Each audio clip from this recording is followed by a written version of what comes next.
আজি আমাৰ মই ২৪ নং বগৰীকুৰি গাঁও পঞ্চায়তৰ সভানেত্ৰী ৰুবিয়া চুলতানা আমাৰ ২০২৪-২৫ বৰ্ষৰ 15 ফাইনেন্সৰ যিটো আনটাইড গ্ৰান্টৰ পুঁজি আহিছে সেই পুঁজিৰ একশ্যন প্লান বনোৱাৰ উদ্দেশ্যে আমি যোৱা ইংৰাজী ৭ নৱেম্বৰ ২০২৫ তাৰিখে আমাৰ গাঁও পঞ্চায়তৰ ফালৰ পৰা আমি এখন এক্সিকিউটিভ সভা আহ্বান কৰিছিলোঁ। সেই এক্সিকিউটিভ সভাখনত আমাৰ 10জন সভানেত্ৰী উপসভানেত্ৰী আৰু 8জন সদস্য মিলাই আৰু সচিব মহোদয় আৰু জিপিচি ডাঙৰীয়াৰ উপস্থিতিত আমি এক্সিকিউটিভ সভাখন পাতিছিলোঁ। সেই এক্সিকিউটিভ সভাখনত মই সভাপতি হিচাপে প্ৰথমতে মই সভাৰ উদ্দেশ্য ব্যাখ্যা কৰি তেওঁলোকক কৈছিলোঁ যে আমাৰ 15 ফাইনেন্সৰ আনটাইড গ্ৰান্টৰ 4,98,000 টকা আমাৰ সোমাইছে 24-25 বৰ্ষৰ। এই টকাখিনি আমি একশ্যন প্লান বনোৱাৰ উদ্দেশ্যে স্কিম ল'বলৈ আপোনালোকক মই এই এক্সিকিউটিভ সভাখন আহ্বান কৰিছোঁ। এতিয়া আপোনালোকে সবেই নিজৰ ৱাৰ্ডৰ স্কিমখিনি আগবঢ়াওক, স্কিমখিনি দিয়ক। আমি সেই অনুযায়ী যিখিনি আমাৰ দৰকাৰী কাম আছে, আগতে জৰুৰী কাম আছে, সেই কামখিনি চাই পেলাই আমি কৰাম আগতে। সেই উদ্দেশ্যে মই মিটিংখন দিছোঁ। কিন্তু আমাৰ 4জন সদস্যক্ৰমে ইকবাল হুছেইন আৰু সিৰাজুল ইছলাম আৰু ৰহিমা খাতুন আৰু ৰশ্মিনা খাতুন এই 4জনে মিলি তেওঁলোকে এই মোৰ কোৱাখিনি মানি লোৱা নাই। তেওঁলোকে কৈছে যে 4,98,000 অহা নাই, মই এইটো নামানো, আপুনি দেখুৱাব লাগিব বেংকৰ ষ্টেটমেণ্ট। তেতিয়া মই কমিশ্যনাৰৰ অৰ্ডাৰ আৰু এই কাগজখন দেখুৱাইছোঁ যে ইয়াত চব আছে, কোনটো জিপিত কিমান টকা সোমাইছে। 4,98,000 আমাৰ সোমাইছে আনটাইড গ্ৰান্টৰ, আৰু আমি টাইড গ্ৰান্টৰ যিখিনি সোমাইছে সেইখিনি আমাক কোনো ইনষ্ট্ৰাকশ্যন দিয়া নাই তেনেকৈ ইউটিলাইজ কৰিবলৈ। এইখিনি আমি এতিয়া এইখিনি দি কাম কৰাব লাগিব। সেই অনুপাতে আমি এতিয়া গোটেই জিপিত সমানে, আমি এতিয়া গোটেই ৱাৰ্ডত সমানে কাম কৰাব নোৱাৰিলেও যিখিনি টকা আহিছে সেইখিনিৰে আমি এতিয়া যিখিনি জৰুৰী আছে আগতে এইখিনি কৰাব লাগিব বুলি মই কৈছোঁ। তেওঁলোকে এইটো কমিশ্যনৰ অৰ্ডাৰ মানি লোৱা নাই, কৈছে মই এইখন বনাই আনিছোঁ বুলি। আৰু তেওঁলোকে কৈছে যে আগৰ টকাৰ হিচাপ লাগে, আগতে যিখিনি আমি প্ৰেচিডেণ্ট হোৱাৰ আগতে যিখিনি আছিলে সেই টকাখিনিৰ হিচাপ লাগে।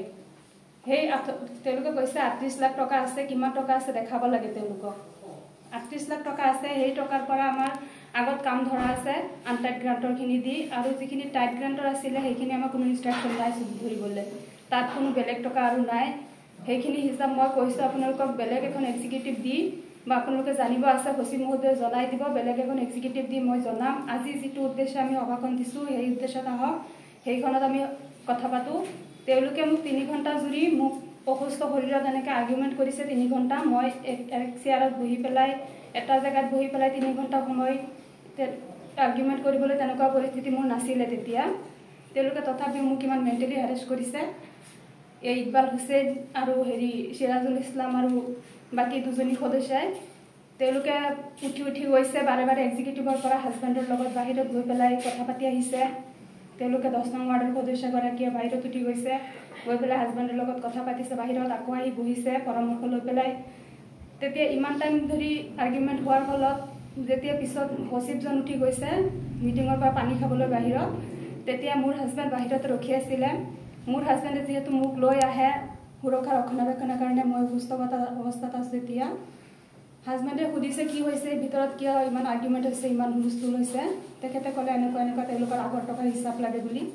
তেতিয়া তেওঁ ক'লে যে সচিবক যে আপুনি যি জানে যি হিচাপ আছে দি পেলাই হিচাপখিনি তেওঁলোকক বুজাই দি আপুনি মিটিংখন শেষ কৰক, যিহেতু মোৰ ৱাইফ অসুস্থ অৱস্থাত আছে, ইমান টাইম বহি থাকিব নোৱাৰিব, ৰিস্ক হৈ যাব। তেতিয়া সচিবক এইখিনি কোৱাত এই 10 নং ৱাৰ্ডৰ সদস্যৰ হাজবেণ্ডে আৰু বাকী কেইজনে ভিডিঅ' বনালে, এইটো ভিডিঅ' বনাই পেলাই এইটো ক'লে যে মোৰ হাজবেণ্ডে পৰামৰ্শ দিছে, এক্সিকিউটিভক সচিবক পৰামৰ্শ দিছে। তেতিয়া এইটো তেওঁলোকে ভুৱা বাতৰি পৰিবহণ কৰিলে ভিডিঅ' বনাই। তেওঁলোকে উইদাউট পাৰ্মিশ্যন পঞ্চায়তত সোমাই পেলাই ভিডিঅ' বনালে, আমাৰ এক্সিকিউটিভ মিটিঙৰ ভিডিঅ' বনালে। আমাৰ পঞ্চায়তত সোমাই পেলাই তেওঁলোকক এইটো অথৰিটি কোনে দিলে ভিডিঅ' বনাবলৈ, ভিডিঅ' বনাই ভুৱা বাতৰি পৰিৱেশন কৰিবলৈ। আৰু তেওঁলোকে কৈছে মই জনোৱা নাই বুলি টকা কিমান আহিছে। মই বাৰে কৈছোঁ, কমিশ্যনৰ অৰ্ডাৰ দেখুৱাই কৈছোঁ 4,98,000 টকা আহিছে আনটাইড গ্ৰান্টৰ, এইখিনি স্কিম আপোনালোকে দিয়ক। তেওঁলোকে স্কিম দিয়া নাই। অৱশেষত মই আমাৰ বাকী 6জন ৱাৰ্ড সদস্য আছিলে, তেওঁলোকৰ পৰামৰ্শ আৰু তেওঁলোকৰ স্বাক্ষৰক্ৰমে মই তেওঁলোকৰ স্কিমখিনি দিলে তেওঁলোকে স্কিমখিনি লৈ পেলাই মই সিদ্ধান্ত ল'লোঁ পিছত মই এক্সিকিউটিভ ভংগ কৰিবলগীয়া হ'ল তেওঁলোকে ইমানখিনি ন্যূনতম জ্ঞান তেওঁলোকৰ থাকিব লাগে তেওঁলোকে কৈছে যে বাকী আগৰ টাইট ফাণ্ডৰ টকাখিনি আনি পেলাই আনটাইডত সোমাই পেলাই তেওঁলোকক ভৰাই দিব লাগে টকাখিনি তেওঁলোকে মোক এইটো ফ'ৰ্চ কৰিছে যে আপুনি আনক আগৰ টাইট ফাণ্ডৰ টকাৰ হিচাপ দিয়ক আনক আনি পেলাই আমাক ভগাই দিয়ক আমি সকলোৱে ভগাই কাম কৰিম ভগাই ল'ম মই কৈছোঁ সেইটো মই কৰিব নোৱাৰিম আমাৰ তেনেকুৱা কোনো ইনষ্ট্ৰাকশ্যন নাই টাইট ফাণ্ডৰ টকা খৰচ কৰিবলৈ আমাৰ আনটাইডৰ যিখিনি আহিছে সেইখিনিয়ে মই এতিয়া খৰচ কৰিব পাৰিম জৰুৰী কাম চাই পেলাই কৰিম আপোনালোকে স্কিম দিয়ক মই বাৰে বাৰে কৈছোঁ কিন্তু তেওঁলোকে শুনা নাই তেওঁ যেতিয়া পঞ্চায়তৰ যিহেতু প্ৰতিনিধি হৈ আহিছে তেওঁৰ এইখিনি জ্ঞান থাকিব লাগে কোনটো ফাণ্ড ক'ত খৰচ হ'ব আৰু আমাক ৰাইজে প্ৰতিনিধি হিচাপে পঠাইছে পঞ্চায়তলৈ এই পঞ্চায়তৰ প্ৰতি আমাৰ এটা দায়িত্ব আছে কৰ্তব্য আছে যে পঞ্চায়তখন আমি সুকলমে সুস্থিৰে শান্তিৰে চলাব পাৰোঁ যাতে উন্নতি কৰিব পাৰোঁ পঞ্চায়তৰ ৰাইজৰ উন্নয়নৰ বাবে কাম কৰিব পাৰোঁ আমাৰ গাঁওকেইখন উন্নত হ'ব লাগে তেওঁলোকে যিবিলাক অশান্তিৰ সৃষ্টি কৰিছে তেওঁলোকে আগতেও এনেকুৱা মিটিং হ'লে এনেকুৱা কণ্ট্ৰভাৰ্চি সৃষ্টি কৰে আমাৰ এক্সিকিউটিভখন শেষ হোৱাৰ পিছত যেতিয়া সচিব মহোদয় বাহিৰলৈ ওলাই গ'ল আমি বাহিৰলৈ ওলাই গ'লোঁ তেওঁলোকে 10 নং ৱাৰ্ডৰ সদস্যৰ হাজবেণ্ড আৰু 6 নং ৱাৰ্ডৰ ৰহিমা খাতুন হাজবেণ্ডে আহি পেলাই সচিব মহোদয়ক দম দিছে যে আপোনাক 2-3টা কেছত ফচাই দিম আমাক টকা ভগাই নিদিলে আপোনাক কাম কৰিব নিদিওঁ শান্তিৰে বহুতো হুমকি দিছে ধমকি দিছে মোকো এনেকৈ ডিছৰেছপেক্ট বিহেভিয়াৰ কৰিছে তেওঁলোকে ডিছৰেছপেক্ট কৰিছে এনেকুৱা আমাৰ ডিগনিটি এনেকৈ হাৰ্ট কৰিছে তেওঁলোকে এইটো ৰাইট ক'ত পালে মই এটাই বিচাৰোঁ শান্তিত সুস্থিৰে কাম কৰাটো বিচাৰোঁ আমাৰ জিপিৰ উন্নয়নৰ বাবে কাম কৰিব বিচাৰোঁ মই অশান্তি সৃষ্টি কৰিব নালাগে আৰু চৰকাৰক এটাই আহ্বান কৰিম আমাৰ মহিলা সভানেত্ৰীসকলক যাতে সুৰক্ষা প্ৰদান কৰে যাতে মহিলা সভানেত্ৰীসকল আহে তেওঁলোকে হাজবেণ্ডে লৈ আহে বা কোনোবা এজনে লৈ আহিব পঞ্চায়তত অহা ৰাইট সকলোৰে আছে পঞ্চায়তত মোৰ হাজবেণ্ডে পঞ্চায়তত লৈ আহিছে মোক বাহিৰতে ৰখিছে তেওঁৰ ভিডিঅ' বনাই পেলাই সেইটো ভুৱা বাতৰি পৰিৱেশন কৰিছে তাৰমানে আপোনাৰ হাজবেণ্ড ভিতৰত সোমোৱা নাছিলে পঞ্চায়ত এক্সিকিউটিভৰ ভিতৰত সোমোৱা নাছিলে বাহিৰত আছিলে এক্সিকিউটিভ শেষ হোৱাৰ পিছত মোৰ হাজবেণ্ড ভিতৰলৈ সোমাই আহি মোৰ খবৰ লৈছে মই কেনেকুৱা আছোঁ যিহেতু ইমান টাইম তেওঁলোকে মোক মেণ্টেলি হেৰেছ কৰিছে মোৰ হাজবেণ্ডে এক্সিকিউটিভ শেষ হোৱাৰ পিছতহে সোমাই আহিছে আহি পেলাই মোক উলিয়াই লৈ গৈছে আৰু যি ফাণ্ডৰ অভিযোগটো কৰিছে যে ফাণ্ডটো আত্মসাৎ কৰা এই সন্দৰ্ভত কি ক'ব তেওঁলোকে কৈছে আগৰ যিটো ফাণ্ড আছে টাইট ফাণ্ড সেইটোতো কোনেও চুব নোৱাৰে উঠাব নোৱাৰে এনেকৈ ইনষ্ট্ৰাকশ্যন নোহোৱাকৈ তেওঁলোকে কৈছে এইটো ছেক্ৰেটাৰী আৰু প্ৰেচিডেণ্টে মিলাই পেলাই এইটো আত্মসাৎ কৰিব নেকি তেওঁলোকে কৈছে এইটো আত্মসাৎ কৰিব নেকি এনেকুৱা বিহেভ কৰিছে সচিব মহোদয়ৰ লগত আৰু এইটো আগৰ ফাণ্ডৰ যিখিনি আছে আমাৰ সেইটো অলৰেডি স্কিম ধৰাই আছে আমাৰ আনটাইড ফাণ্ডৰখিনিৰ স্কিম ধৰা আছে অলৰেডি আমি সেইটো অনগয়িং নি আছোঁ কাম কৰিম আৰু এতিয়া যিটো নতুন আহিছে এইটো 4,98,000 টকা আহিছে আমাৰ এইটো ফাণ্ডৰ পৰা আমি আনটাইড ফাণ্ডৰ পৰা কামখিনি কৰিবলৈ আমি এক্সিকিউটিভখন মাতিছিলোঁ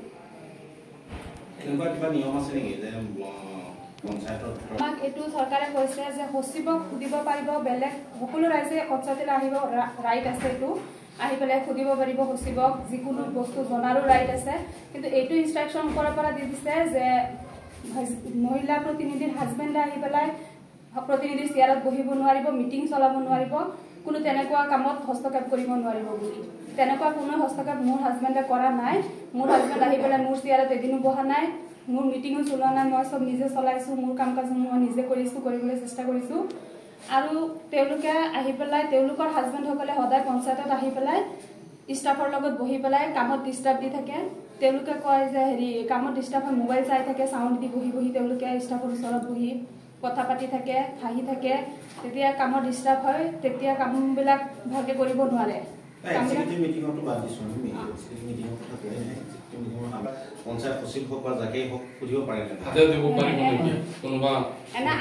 এনেকেতো ষ্ট্ৰিক্টলি আদেশ কোনেও দিব নোৱাৰে পঞ্চায়তৰ সচিবক এনেকৈ ষ্ট্ৰিক্টলি মিছবিহেভ কোনেও কৰাৰ ৰাইট নাই কাৰো কিন্তু এইটোতো জানিব ৰাইট আছে ক'ত কাম হৈছে ক'ত হোৱা নাই কিমানখিনি ক'ত ইউটিলাইজ কৰিছে নে নাই হৈছে নে নাই এইখিনি জনাৰ ৰাইট সকলোৰে আছে এইখিনি মই তেওঁলোকক কৈছোঁ যে তেওঁলোকক মই পিছত এইটো আলোচনাত বহিম আমি বহি পেলাই তেওঁলোকে জানিব আৰু কেইদিনমান আগত সচিব মহোদয়ে যিটো গাঁও সভা দি পেলাই আমাৰ বছৰি যিটো হিচাপ নিকাচ সেইটো দি দিলে অডিট বছৰি হিচাপটো দিছেই কেইদিনমান আগৰ টকা এতিয়া আকৌ মই কৈছোঁ যে যদি আপোনালোকক আকৌ জানিবলৈ আছে মই আকৌ জনাই দিম আপোনালোকক সচিবে আকৌ জনাই দিব কিন্তু এইটো লৈ আপোনালোকে এতিয়া বিতৰ্ক নকৰি পেলাই এতিয়া মূল উদ্দেশ্য যিটো সেইটোত আহক কিন্তু তেওঁলোকে স্কিমখিনি নিদিলে স্কিমখিনি নিদি পেলাই তেওঁলোকে কৈছে টকাখিনি আমি ভগাই দিব লাগে সকলোকে সকলো মেম্বাৰকে টকাখিনি ভগাই দি দিব লাগে এনেকৈ কৈছে। এই সন্দৰ্ভত চৰকাৰক কি আহ্বান জনাব? মই চৰকাৰক এটাই আহ্বান কৰিছোঁ, তেওঁলোকৰ উৎপাত বন্ধ কৰিবলৈ বিহিত ব্যৱস্থা গ্ৰহণ কৰিব লাগে। আমাক সুৰক্ষা লাগে, মহিলা প্ৰতিনিধি হৈ আহিছোঁ আমি। তেওঁলোকে এইটো কিবা হেৰি কৰিছে নেকি, সেইকাৰণে আমি চৰকাৰক আহ্বান জনাইছোঁ যে সুৰক্ষা প্ৰদান কৰিব লাগে মহিলা প্ৰতিনিধিসকলক। আৰু তেওঁলোকে এইটো ইণ্টেনশ্যন লৈ আহিছে নেকি যে ইকবাল হুছেইন যিজন সদস্য আছিলে, তেওঁ প্ৰেচিডেণ্টৰ দাবীদাৰ আছিলে আমাৰ লগতে, তেওঁ প্ৰেচিডেণ্ট হ'ব পৰা নাই বুলি এইটো ইণ্টেনশ্যন লৈ আহিছে নেকি যে নিজেও পৰা নাই যদি আমাকো কাম কৰিবলৈ নিদিয়ে শান্তি সুস্থিৰে। এনেকৈ হ'লেতো ৰাইজৰ উন্নয়ন নহ'ব, ৰাইজ ঠগিব, কামবিলাক সুচাৰু। আপুনি কি ইয়াত পঞ্চায়তত অসুৰক্ষিত ফিল কৰিছে নেকি? অনুভৱ কৰি আছোঁ মই পঞ্চায়তত। যিকোনো মিটিঙতে তেওঁলোকে কাজিয়াৰ সৃষ্টি কৰে এনেকৈ অসুৰক্ষিত। আৰু তেওঁলোকে পঞ্চায়তৰ ভিতৰত আহি ভিডিঅ' কৰিবলৈ ৰাইট কোনে দিলে তেওঁলোকক, ক'ত পালে এইটো ৰাইট তেওঁলোকে যে পঞ্চায়তৰ ভিডিঅ' কৰিব। মই এগৰাকী মহিলা প্ৰতিনিধি হয়, মোৰ ভিডিঅ' বনাইছে, মই সুস্থ অৱস্থাত আছোঁ, মোক মেণ্টেলি বহুত হেৰেছ কৰিছে, ইৰিটেট হৈছোঁ, মেণ্টেলি ইৰিটেট হৈছোঁ মই বহুত।